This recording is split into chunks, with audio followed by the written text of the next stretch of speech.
বাংলা টাংলা, কবি অপূর্ব দত্ত। অ্যানুয়ালের রেজাল্ট হাতে বাড়ি ফিরল ছেলে। মা বলল, কোন পেপারে কত নাম্বার পেলে? হিস্ট্রিতে মম 84, ম্যাথসে 90। মা বলল, fantastic, just like a hero. সায়েন্সে dad not so fair, only 69।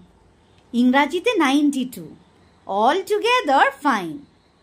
জিওগ্রাফির পেপারে তো 100 ডুবিয়ে দিল বেঙ্গলিটাই, ভেরি পুয়ার গ্রেড।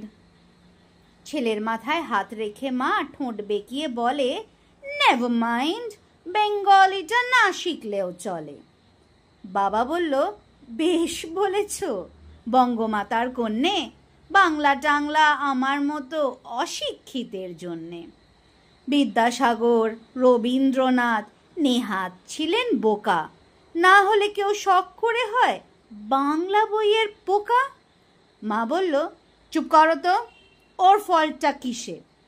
স্কুলে কেন বেঙ্গলিটা পড়ায় না ইংলিশে?